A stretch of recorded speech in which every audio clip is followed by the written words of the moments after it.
Ada satu benda dalam bilik Azman yang Siti tak pernah berani nak sentuh. Botol kecil minyak hitam dengan kain kuning yang berbungkus kemas.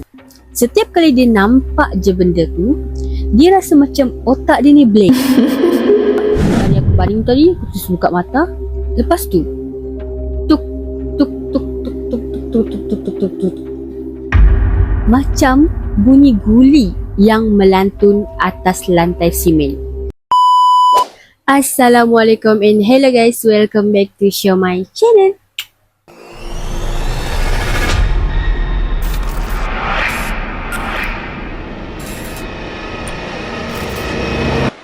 Subscribe. So guys, pada video kali ni Mai akan bawa kisah seram tapi bukan hantu. Seram dia lebih kepada seram kepada manusia. Zaman sekarang ni kan orang cakap manusia lebih seram daripada hantu. Video kali ni Mai akan bawa satu kisah seram yang bertajuk Wajah Alim tapi Berhati Iblis. Sebelum tu, pada korang yang belum subscribe channel Mai, korang boleh tekan butang subscribe di bawah supaya korang tak tertinggal kisah-kisah seram yang akan Mai share selepas ini.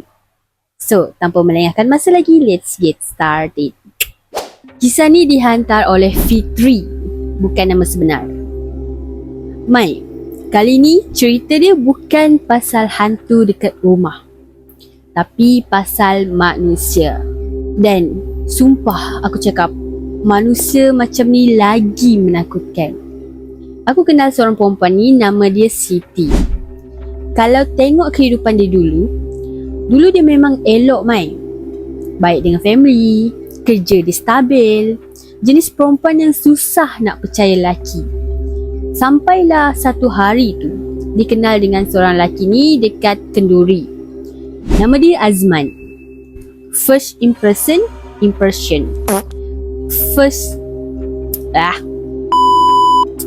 Abaikan je lah. Mula-mula tengok dia, ya Allah, pijak semut pun tak mati Mai. Bercakap lembut, pandai bab agama, tunduk pandangan. Ayat semua penuh dengan nasihat lah. Pendek kata, memang nampak macam lelaki idaman mak mertua lah katakan. Tapi Mai, kadang yang nampak terlalu sempurna ni, dia ni lah yang paling bahaya. Baru 2 minggu kenal, Siti mula berubah. Dia dulu yang berkira dengan bab-bab duit ni, tiba-tiba jadi terlalu pemurah dengan Azman. Azman mengeluh sikit pasal duit, terus Siti hulurkan bank. Family dia tegur dia pun dia melenting. Siti cakap, ibu tak faham dia tengah susah. Mai, masa ni sebenarnya family dia dah rasa lain macam dah. Sebab Maya ni berubah terlalu drastik. Sampailah satu tahap ni, dia keluarkan hampir 50,000 simpanan dia semata-mata nak tolong si Azman ni buat bisnes. Dan yang paling teruk, dia sanggup tinggalkan rumah family dia sendiri sebab lelaki tu cakap, aku tak boleh hidup tanpa Siti. Dengar macam sweet kan? Tapi itulah sebenarnya jerat dia. Lepas duduk serumah, barulah neraka sebenar bermula. Rumah sewa tu kotor gila Mai. Dia nampak suram, busuk, macam tak pernah ada orang jaga pun. Azman pula tak kerja. Siang dia tidur, malam dia keluar entah ke mana. Kalau Siti tanya, lelaki tu cuma pandang tepat ke arah mata dia. Dan setiap kali tu jadi, kepala Siti ni terus rasa pening. Dia terus rasa berpusing. Sampai dia sendiri jatuh melutut minta maaf. Sumpah seram bila dia cerita balik. Dan ada satu benda dalam bilik Azman yang Siti tak pernah berani nak sentuh. Botol kecil minyak hitam dengan kain kuning yang berbungkus kemas. Setiap kali dia nampak je benda tu, dia rasa macam otak dia ni blank. Macam ada benda yang halang dia berfikir. Sampailah satu hari ni, pakcik dia berjaya cari lokasi rumah tu. Dia datang sekali dengan ayah Siti. Mai, bila Siti nampak je family dia datang, dia terus jadi macam orang lain.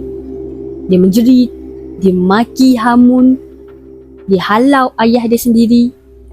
Padahal sebelum ni dia tak pernah kurang ajar dengan orang tua dia.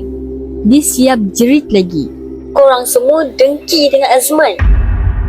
Masa tu pakcik dia dah tahu dah yang ada benda tak kena dengan Siti ni. Tiba-tiba pakcik dia terus tampar Siti dengan kuat. Pang! Macam tu. Dan apa yang jadi lepas tu sampai sekarang buat aku meremang. Siti kata telinga dia ni terus berdesing kuat. Lepas tu dia nampak macam ada bayang-bayang hitam besar keluar dari belakang badan dia dan hilang dalam gelap rumah tu. Terus badan dia lemah. Dia terus tersedar dan untuk kali pertama selepas berbulan-bulan dia nampak keadaan sebenar rumah tu. Rumah tu dia nampak kotor, busuk, berselerak dan macam bukan rumah dah. Dan Azman tengah menyorok belakang pintu dengan muka yang pucat. Siti terus dibawa balik ke rumah mak bapak dia lah. Sepanjang dia dirawat, dia muntah benda hitam. Ustaz yang rawat dia tu cakap dia terkena sihir pengasih dan penunduk yang kuat. Sebab tu dia jadi terlalu taksub dengan lelaki tu. Yang paling sakit Mai, bila semua memori mula datang balik satu persatu, macam mana dia dipergunakan, macam mana duit dihabis, macam mana lelaki tu ketawa tengok dia merana, dan rupa-rupanya Azman guna duit tu untuk perempuan lain. Sumpah, kadang manusia ni lebih gelap dari syaitan yang kita takut selama ni. Sebab syaitan tak pernah berpura-pura jadi baik. Tapi manusia, dia boleh pakai muka alim dia tu sambil perlahan-lahan dihancurkan hidup orang. Itulah manusia zaman sekarang. So itu saja kisah yang dihantar oleh Fitri ni tadi. Apa pendapat korang tentang kisah ni? Adakah korang pernah alami benda ni ataupun kawan-kawan korang ke? Ada tak? Kalau ada, korang komen dekat bawah. So kita ke next kisah pula. Kisah yang kedua. Kisah yang kedua ni bertajuk Lorong Cempaka, Penghuni Sebelah Dinding. Tanpa melengahkan masa lagi, let's get started. Mai, aku nak cerita ni pun rasa tak sedar badan lagi. Serius aku cakap, kalau kau duduk rumah tu seminggu je, confirm kau sendiri yang minta pindah malam tu juga. Kisah ni jadi tahun 2014. Masa tu aku dengan sepupu aku yang nama dia Lan dan member baik aku Zam baru buka bengkel kereta dia dekat pinggir Taiping. Biasalah Mai, duit tak banyak lagi masa tu. Jadi kami plan cari rumah yang murah yang dekat dengan bengkel kita orang. Last ada orang cadangkan satu rumah ni, rumah teres lama dekat hujung Lorong Cempaka. Masa first tengok rumah tu, entah kenapa aku dah rasa lain macam dah. Rumah dia hujung jalan mati Mai. Belakang rumah pula paya gelap penuh dengan pokok nipah. Sebelah kiri pula rumah kosong yang berkarat macam dah lama tak berpenghuni. Belakang pula ada banglo terbengkalai hitam legam. Anjing liar dekat situ setiap kali maghrib memang menyalak tak berhenti. Tapi biasalah, masa tu kami fikir, alah janji murah. Silap besar rupanya. Aku tidur bilik belakang, Lan bilik depan dan Zam bilik tengah.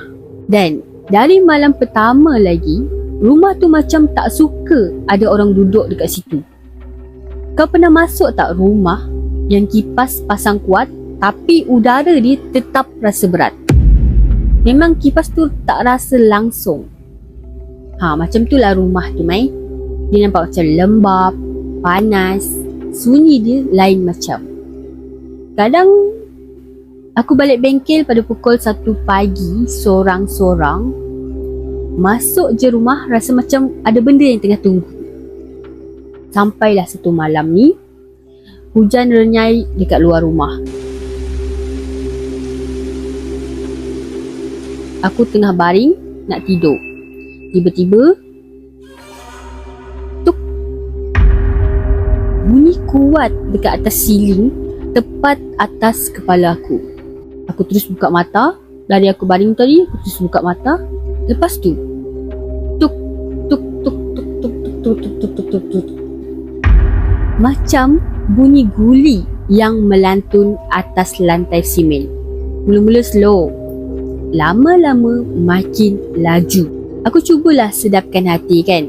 Aku fikir mungkin tikus kot. Tapi Mai, mana ada tikus seret almari?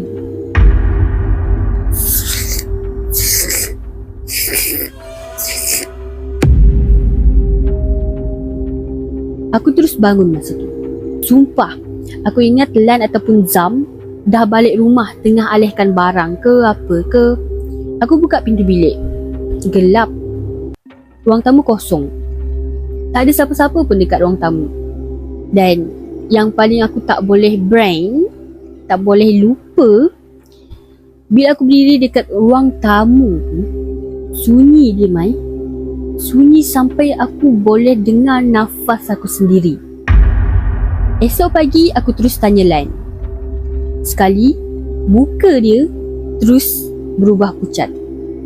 Dia cakap, tiap malam dia nampak macam ada mata merah intai dia dari celah almari. Kadang dia kena tindih. Dia kata ada benda besar berbulu hitam duduk mencangkung atas dada dia sampai dia tak boleh gerak langsung. Aku dah start rasa tak sedap hati dah masa tu. Tapi Zam lagi teruk. Member aku tu jenis yang berani gila, Mai.